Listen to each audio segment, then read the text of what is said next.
अस्सलामुअलैकुम दोस्तों, मैं गुलजान बलोच। आप देख रहे हैं मेरा यूट्यूब चैनल। दोस्तों, आज के इस वीडियो में वीएफडी की टोटल 4 फॉल्ट्स के हवाले से बात करेंगे। उससे पहले आपसे छोटी सी दरख्वास्त होगी कि अगर चैनल पर नए हैं तो बराए मेहरबानी हमारी हेल्प के लिए चैनल को सब्सक्राइब करें, साथ साथ वीडियो को भी लाइक करें और कमेंट करें। अच्छा, यहाँ पर बात करेंगे आज टोटल 4 फॉल्ट्स के हवाले से। वो कौन से फॉल्ट्स हैं? फॉल्ट नंबर 1 OL1 और फॉल्ट नंबर 2 SP1 और फॉल्ट नंबर 3 जो है वो SP0 और फॉल्ट नंबर 4 जो है वो OL2 के हवाले से बात करेंगे। ये 4 जो फॉल्ट्स होते हैं इसको आप किस तरह ठीक कर सकते हैं। तो सबसे पहले जो फॉल्ट है वो OL1 की है, वो आप किस तरह ठीक कर सकते हैं। तो दोस्तों, अब आप देखेंगे अगर OL1 का फॉल्ट आ रही है तो उसके लिए परेशान होने की ज़रूरत नहीं है। वो आप VFD के सेटिंग से जो है ना वो ठीक कर सकते हैं। वो किस तरह कर सकते हैं, यहाँ पर देखें PRG बटन है। PRG जैसे आप दबाते हैं प्रोग्राम तो कोई भी ग्रुप आपके सामने आता है। नॉर्मली P0 ही आ जाता है, तो P0 पर आपने P2 करके डेटा एंटर करना है। अगर आपकी P0 नहीं आ रहा, कोई और लिखा हुआ चीज़ आ रहा है, तो आपने जो है ना अप डाउन एरो से जो है ना P2 लाना है। ये OL1 की बात हो रही है, यहाँ पर आप गौर से सुने। P2 पर आप डेटा एंटर करेंगे, यहाँ पर देखें P200 है, ये चीज़ें नोट कर दें। यहाँ पर P200 जैसे आपके सामने आ जाएगा, आपने घबराना नहीं है। आपने जो है ना 1 करके डेटा एंटर करना है। जस्ट यही स्टेप हैं OL1 फॉल्ट के लिए।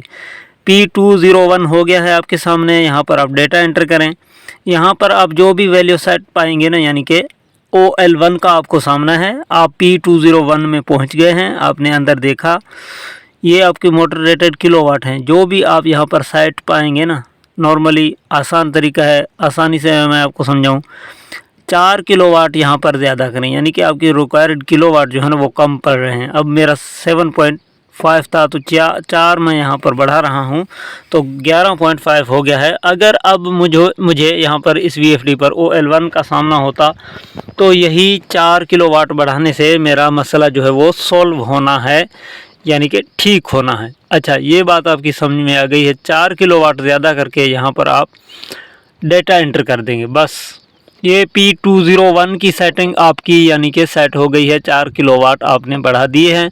अब इसका फ़ायदा ये होगा कि आपकी जो OL1 का एरर आ रहा था वो इंशाल्लाह नहीं आएगा। आप करके देखें, अगर खुदा न खास्ता फिर भी आए, घबराएं नहीं, 4 किलोवाट मज़ीद यहाँ पर आप बढ़ा दें। फिर भी आए 4 किलोवाट मज़ीद बढ़ा दें।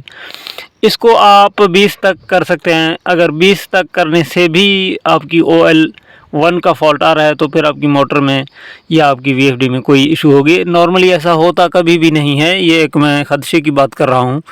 तो फिर इंशाल्लाह आपकी ठीक हो जाएगी। मैं यहाँ पर 7.5 सेट कर रहा हूँ दोबारा से, क्योंकि OL1 का मुझे सामना नहीं है और मेरा मोटर भी 7.5 किलोवाट की है। अच्छा, ये हो गई OL1 की हवाले से। अब बात करेंगे SP1। आप देख रहे हैं कि आपकी VFD पर SP1 का फॉल्ट आ रहा है, या कहीं पर आप काम करने के लिए जा रहे हैं तो आप देख रहे हैं कि SP1 का फॉल्ट आ रहा है। ये भी आसान है, बिल्कुल भी घबराने की ज़रूरत नहीं है। अच्छा, ये आपको कौन सी पैरामीटर में मिलेगी, कौन से ग्रुप आपको खोलना पड़ेगा, ये मैं आपको समझाता हूँ। SP1 का फॉल्ट अगर आ रही है, अच्छा यहाँ पर देखें, पहले P2 में गए थे, अब आपने PB में जाना है SP1 के लिए। PB प्रोटेक्शन ग्रुप्स, इसमें जो है ना प्रोटेक्शन पैरामीटर रखे हुए हैं। PB में आपने SP1 के लिए डेटा एंटर करना है। अच्छा, SP1 के लिए आपको जो PB की अंदर चेंजिंग करनी है ना, वो PB00 पर ही आपको करनी है। बाकी जो भी यहाँ पर आपको पैरामीटर देखने को मिल रहे हैं उनमें आपने किसी को भी नहीं चेंज करनी, सिर्फ आपने PB00 पर डेटा एंटर करना है। यहाँ पर आप 1 देखेंगे लिखा हुआ, सिर्फ इसको 0 करके आपने डेटा एंटर करना है। तो SP1 का जो फॉल्ट का आपको सामना था, यहाँ पर आप वापस आएंगे, SP1 लिखा हुआ होगा। जैसे आप स्टॉप RST दबाएंगे तो SP1 चला जाएगा, आपकी VFD रनिंग मोड में आ जाएगी। अच्छा, ये क्लियर हो गई। अब बात करते हैं फॉल्ट नंबर 3 की। फॉल्ट नंबर 3 ज़रा मुश्किल है। वो किस हवाले से मुश्किल है, यानी कि ये जो SP0 का फॉल्ट होती है, हाँ SP0 का, ये ज़रा मुश्किल है। और इसकी दो वजूहात हो सकते हैं। एक वजह ये है, आप 3 फेज़ मोटर यहाँ पर चला रहे हैं, देखें यहाँ पर ये 3 तारें जा रही हैं मोटर की तरफ से।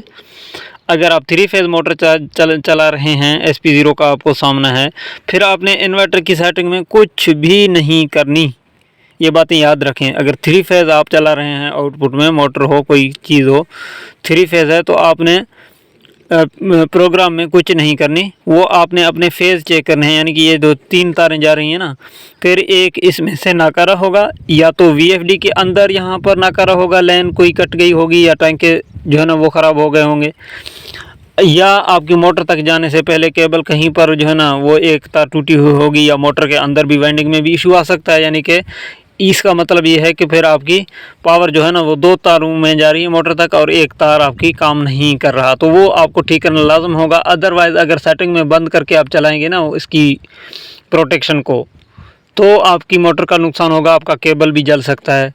तो ये हमने प्रैक्टिकली देखे हैं।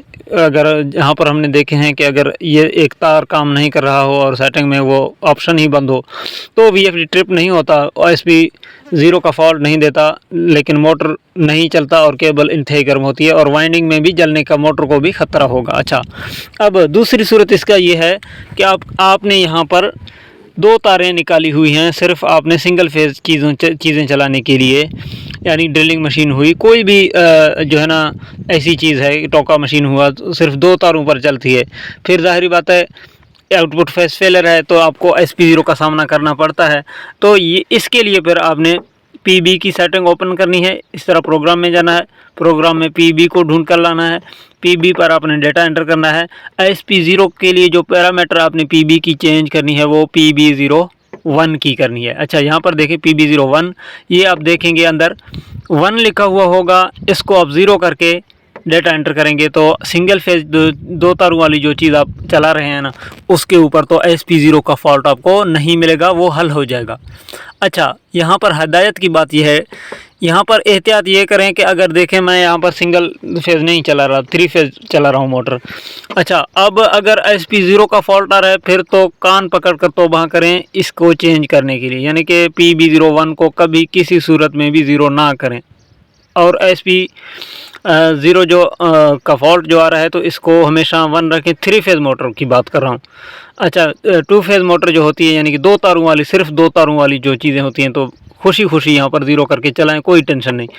और जो 3 फेज़ मोटर हैं, 3 फेज़ चीज़ें हैं, उनके लिए आप इसको कभी भी 0 ना करें, नहीं तो आपका नुकसान होगा। तो ये बातें याद करें, ये एहतियात की बातें, और इंतहाई गौर से इस वजह से कह रहे हैं कि कोई इसे जो है ना वो 3 फेज़ पर जो है ना 0 ना कर दे, यानी कि कोई गलती से भी 0 ना कर दे, क्योंकि अगर SP1 का भी SP0 का भी सामना है, ऊपर से आप PB01 को भी 0 कर रहे हैं, तो आप अपने जो है ना हाथ से मोटर को भी नुकसान पहुंचा रहे हैं, अपने केबल को भी। आपका काम तो नहीं होने वाला, यानी कि आपको देखने को तो SP0 का फॉल्ट नहीं मिलेगा, क्योंकि यहाँ पर आप बंद कर देंगे, लेकिन उस सूरत में फिर आपका केबल भी जल सकता है, आपका मोटर भी जल सकता है, यानी कि नुकसान हो सकता है। अच्छा, ये SP0 का फॉल्ट जो है ना वो भी आपके सामने क्लियर हो गई। अब जो लास्ट फॉल्ट यानी कि फॉल्ट नंबर 4, ये भी मुश्किल है। OL2, OL1 तो आसान था, मैंने आपको बता दिया। OL2 का जब फॉल्ट आ जाए इन्वर्टर के ऊपर, उसका मतलब ये है कि आपकी इन्वर्टर छोटी है, आपका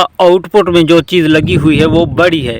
वजह ये है, सबसे बड़ी वजह यह है OL2 आने का कि इन्वर्टर छोटी है, आउटपुट जो है वो ज़्यादा है, तो इन्वर्टर गर्म होती है और OL2 का एरर देकर बंद हो जाती है, यानी कि इन्वर्टर ओवरलोड होती है। उसका हल क्या है? उसका हल ये है कि या तो मोटर को छोटी करें, या प्लेटें थोड़ा कम करें, या सेटिंग में ज़्यादा से ज़्यादा सेटिंग में एक चीज़ आप कर सकते हैं, वो भी एहतियात से। यहाँ पर प्रोग्राम देखें, प्रोग्राम PE में एंटर करें। एहतियात PE एक मास्टर सेटिंग है, आपका इन्वर्टर ब्लास्ट भी कर सकता है, कुछ भी हो सकता है इसमें अगर आपने बेएहतियाती की। तो जो मैं आपको बता रहा हूँ वो करें। PE00 डेटा एंटर, यहाँ पर आप देखेंगे कि आपको कोड लगाने का जगह मिलेगा, यानी कि पासवर्ड 40721। अच्छा, यहाँ पर आप 40721 डेटा एंटर।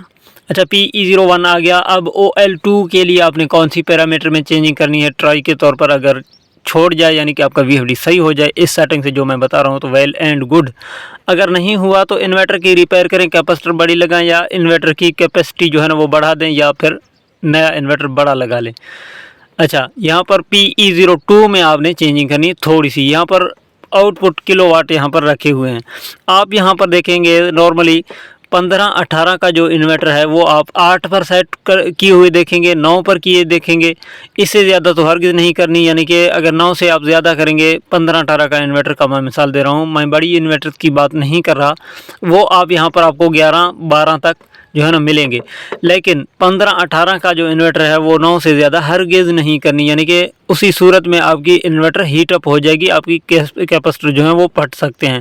अच्छा, 9 से ज़्यादा तो नहीं करनी। अब अगर OL2 का आपको सामना है, यहाँ पर वैल्यू आप 9 देख रहे हैं या 10 देख रहे हैं, या आप देख रहे हैं जो भी देख रहे हैं, 8 है, 6 है, 7 है, तो आपने जस्ट एक चीज़ करनी है, यहाँ पर 1 किलोवाट कम करके डेटा एंटर करना है, फिर आपने उसके बाद अपने VFD को रन करना है।